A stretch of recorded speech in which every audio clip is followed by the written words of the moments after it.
Thanks a lot. So we are now back with the last talk for this second afternoon session. The next speaker is Zeki Seskir, and it's especially a pleasure for me to introduce him since he is a fellow board member of mine in Q World. And Zeki works at the Karlsruhe Institute of Technology. His research topic is the assessment of quantum technologies and the future visions of QT. His interests cover education and outreach for quantum technologies and also science and technology policy studies. And today he will talk about the related subject, the landscape of the quantum startup ecosystem. Thank you, Zeki. The stage is yours. Thank you, Zoltan, and thank you for this kind introduction. And also thanks to all the organizers for this great event. It has been going so well, and I hope that I can help it continue on the same trajectory. So, are my slides changing? You can see them, right? Perfectly. They are perfectly. Okay, thank you, perfect. So I will start. Welcome, everyone. As Zoltan said, I am currently working at Karlsruhe Institute of Technology, but this work is mainly a collaboration between my previous institute, Middle East Technical University, and the Technology Policy Center there. And as Zoltan said, I used to be until a couple of days ago, a board member of the Q World, and I am a co-founder of Q Turkey. The title is The Landscape of the Quantum Startup Ecosystem. And this is the outline. I will very briefly do an overview of what I mean by QT. All of you know this, I know, but this is the obligatory part. And then I will talk about the research questions for this particular research and paper, the data set and limitations of the data set, categorization of QT startups and our findings, some discussions and the conclusion. And if you want to reach me, you can reach me either through these emails or my LinkedIn profile. So QT is mainly categorized under 4 pillars: the communication and cryptography, computation, simulation, and sensing and metrology. And there are these horizontal fields, as you know: engineering control, software theory, education training. And actually, this is the EU categorization. For the US categorization, computation and simulation are usually considered as a single pillar. Before I start discussing on the startups, I want to highlight some of our previous work. And last year, we ran 2 analyses, one for articles and publications and another for patents in the field. And here, as you can see, both have been increasing quite rapidly since the 2000s. And when you look at the global distribution of the number of articles from certain countries, you can see the usual suspects, of course, China, US, Germany, UK. And when you look at the patents, again, you see China, US, Japan, Korea, and UK. So what we were wondering before starting this study is, there is this phenomena of quantum startups popping up everywhere, or at least it is presented that way. So what we wanted to do is we wanted to answer 3 simple questions. What are the temporal and geographical distributions of these startups? How can quantum startups be categorized, and how are these categories populated? And what type of patterns can be derived from empirical data on trends? So by empirical data, I basically mean the list of startups that we gathered. In our data set, we gathered 421 companies. And by QT startups, what we mean are the companies that are particularly founded on the premise of their main focus is quantum technology. So we did not cover certain startups that later got into the quantum game, or we didn't cover startups that are only tangentially related to the quantum field. And the data set covers companies from 42 countries. And of course, there are some limitations. As I said, we exclude certain startups that others might also include, because at least for some of the startups in the photonics industry, it is very hard to distinguish between, quantum startups that are doing photonics stuff or photonics startups that are doing quantum stuff. And of course, there might be, and there probably are, some companies with no online activity, so we have no idea regarding them. And if they are active only in their local languages, or they're in the stealth mode, of course, we were not able to gather much data on them. And for the data set, we argue that it is not an exhaustive but representative data set, and we strongly believe that, but that may end up with some outlier results for countries with smaller sample sizes. Like, there are certain countries with just single company, and if you miss that company, then you miss the entire country. So that is the problem of small sizes. For categorization of these startups, we used 6 main categories. First is the complementary technologies, and by complementary technologies, what I mean is, the cryogenics, the electronics, that if these companies that are producing such devices are mainly operating in the quantum field, then we counted them. And one of the very obvious examples is Blue Force. And for the second categorization, we checked the quantum computing companies that are particularly focused on hardware. For the third one, we focused on quantum computing companies that are focused on software application and simulation. As I said, we covered simulation under quantum computing. That is the main US approach. And for the fourth companies, we looked at quantum cryptography and communication. For the fifth one, sensing and metrology. And for the sixth one, supporting companies. And I think this is one of the most interesting ones, because as you will see in a couple of minutes, there is this growing number of companies operating as supporting companies, providing support to the existing quantum companies or the existing industry to understand what is going on in the quantum field, or providing workforce training, or providing education, consultation, and so on. So some findings. First, you can see the distribution of counts per year in our dataset.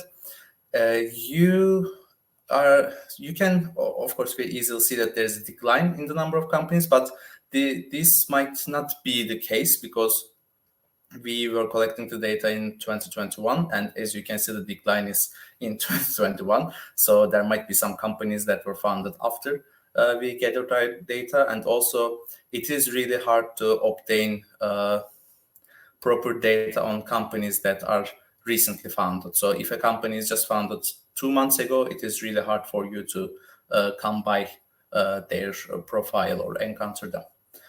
And again, you can see the distribution with respect to countries. And again, here you can see US, Canada, UK, Germany, France, China, India. They have the highest number of startups.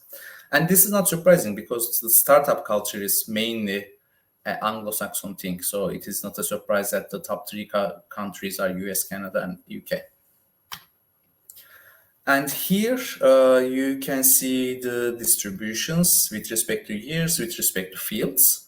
And again, I would like to highlight the distribution of supporting companies. So you can see that each of the fields are not in decline, but they are more or less stabilized after a certain point, especially after 2015 and before 2020 in the data set, I mean. But supporting companies have been, even in our representative data set, growing very rapidly. And here, the quantum sensing and metrology field is the most uniformly distributed one. And this is a different version of that, but this time with ultimate numbers. And again, you can compare the numbers. You can see that the most of the activity is in quantum computing, software application and simulation field in terms of startups, and cryptography and communication field, which is closely followed by hardware and sensing and metrology. Again, this is a distribution, and I mean, you can, of course, very easily infer from here that the areas under the curves are normalized ratios. And again, from here, you can see that quantum sensing and metrology is a more uniformly distributed field than the others, and supporting companies are the one that is the most skewed toward recent. But it is very easy to see that the level of activity before 2015 is comparatively lower than the level of activity since. And this is the same figure, but the same with the first figure, but this time it is distinguished between the categories. And here you can see some of the countries that are also represented here in the Quantum Eastern Europe event. And yeah, you can see and you can check the countries that are operating, that have startups that are operating in different fields. So also one of the things that I should again reiterate here is that this study is strictly on startups. So this study doesn't count like Google, IBM, or certain companies that were previously existing and then got into the quantum technologies field. And here is another focus on different categories and how many countries are have active startups, or at least startups founded in those categories. And here again, you can see one of the most, let's say, diverse category is the software application and simulation one, which is followed by cryptography and communication, then supporting companies. So one of the least diverse field is quantum computing hardware and complementary technologies. And here, so this is something like a burst analysis. Here you can see which fields, maybe it is hard to see because the dots are too small, but which fields became active in which countries in which year. So the colors represent different categories. You can see, you can read the legend below. And here you can see that for a lot of countries, they just became interested in quantum technologies after 2015. And the ones that were previously involved in quantum technologies started having more and more interest towards supporting companies. And we can discuss this in a bit. So first discussion, I mean, you remember our research questions. The first discussion is the temporal distribution or on distributions, temporal and geographical. The temporal distribution of the quantum startup ecosystem is, of course, not uniform. More than 92% of the startups have been founded within the last 10 years, and more than 68% in the last 5 years. So this is not surprising because the field is relatively new. And the last 5 years is also not surprising because most of the national and international funding initiatives were popularized in the last 5 years. And of course, the geographical distribution is not uniform either. More than half of the companies are located in US, UK, and Canada. For the categories, we can see that most uniformly populated is quantum sensing. And furthermore, we can argue that there are established companies that are filling the market gap that might provide the necessary incentive for a startup to be found. So since there are already, so to fund a startup, you need to see a market gap. And if the field is populated by existing companies, then it is harder for a founder to start a startup in that, let's say, niche market. And we argue that maybe we are wrong, I don't know. The quantum sensing and metrology field is kind of have that population, that the population of other companies that are not quantum startups operating in that field. And we can say that the major initiatives, flagship in the EU, National Quantum Initiative Act in the US, they signaled that there will be increased market activity, of course, maybe with some public procurement as well, and funding opportunities in the following years. And this caused and supported the spike following 2015 and 2016. And our data clearly shows the emergence of supporting companies around the newly established QT sector. For patterns, the number of countries that contain interested entrepreneurs towards QT has been increasing. Of course, this is not news to us because we are in the quantum event for Eastern Europe. It appears that low levels of startup activity usually precede the formulation of national initiatives, and the number of startups rises after such initiatives are announced. So this is interesting. We can even call this a hypothesis. We argue, or let's say we hypothesize that a slight activity of quantum startups at a country might indicate that there will be a formulation of a national initiative in the following years. And if this is true, then we can say that there will be many smaller national initiatives enacted in the countries that have one or two or three quantum startups. And of course, not all startups are created equal. Some have considerably higher seed funds and investment. We know some names in that sense.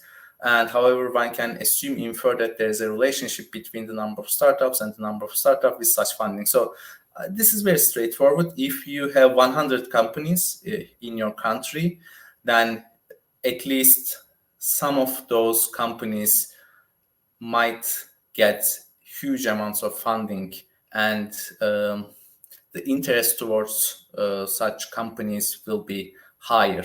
Other than, I mean, in comparison, if your country only has 2 quantum startups, then it would be much harder for those companies to convince the venture capital or other type of investors to invest in them. So if you want to get more investments, you should support other quantum startups in your countries. So that is one of the hypotheses. And regarding the future, an open question in the QT ecosystem development predictions is whether there is room for diversification or if the time for consolidation is soon. So I think this is very interesting, and I don't know whether anyone knows the answer to this. But as some of you already know, there are these mergers going on, and some companies are, uniting their forces. They are becoming together. And some of the companies are, I'm not going to say going bankrupt, but they stop operating. So the question is, will there be more diversification? Like, will there be more countries involved, more companies involved in different categories? Or will there be just these huge couple of companies in the end that are doing everything? And we expect a further expansion of categories will become necessary as the field progresses. For example, we noticed that the market structure and market forces for quantum communication and quantum cryptography are quite different. And the time scales are also different. So, for example, quantum communication folks usually refer to quantum internet. And I know some of the people consider quantum internet as just a network of quantum key distribution networks, let's say, but it is not. And the time scales for QKD networks becoming commercial, or not just even QKD networks, but quantum random number generation acting as a foundation for certain other algorithms to run, is very different than a full-on quantum internet or quantum communication network structure. So in terms of market forces, those two should be considered separately, we believe. And quantum sensing development and applications is also similar, because it is very different. It's a very different thing to develop a sensor and finding an application field for the sensor. So I think at some point we need to be able to differentiate between those things and companies that are operating in those two distinct fields. And third, while gathering data, we noticed the emergence of a new group of organizations within quantum ecosystem, which are non-profit organizations and similar supporting entities. So For this, we mainly focused on startups which are for profit, but we encountered many non-profit organizations, keyword includes, and I think it is very interesting to see that it is not just a startup ecosystem that has been evolving, but also there is this entire ecosystem like non-profits, consortia, research groups, policy institutes, think tanks, and startups and established companies. So I think it is a very good sign for all of us involved in quantum technologies to see that this ecosystem is thriving together and it has been developing together. So the summary, you can see that the archive paper is just on archive today, so you can check it. So in the paper, we presented the gathered dataset, and you can read the paper. So conclusion and some questions. The QT startup ecosystem is emerging, and the trends should be closely followed. Will the growth slow down, accelerate, diffuse to different countries? Will the ecosystem further diversify or consolidate? How are the startups doing fiscally? Can they survive a quantum winter? This is an important question, especially if you are considering either joining a startup or starting a startup, because this has been circulated widely. And why are the founders are funding these startups? So what is the motivation of certain people going into the commercial field? Because there are many different stories by many different founders, and I think this should be definitely investigated. So some final remarks. If you want to check the dataset, send me an email. If you are a QT startup founder and willing to be interviewed, because we will continue these studies, email me. If you think that the analysis omitted your company for some reason, just send me an email. We can add you to the list. And if you wish to collaborate on this type of research on quantum technologies, of course, email me. And thank you for listening. Thanks a lot, Zeki. I really enjoyed your talk. I think this is it's important to have these studies. And actually, we have a couple of questions, and some questions were already were mine, and you kept the time, so we even have time for this. So actually, the first question is very interesting because it relates to a dispute with me by András Pályi. So what is your definition of a startup? Is it the same as new company, or is it an aggressive scale up?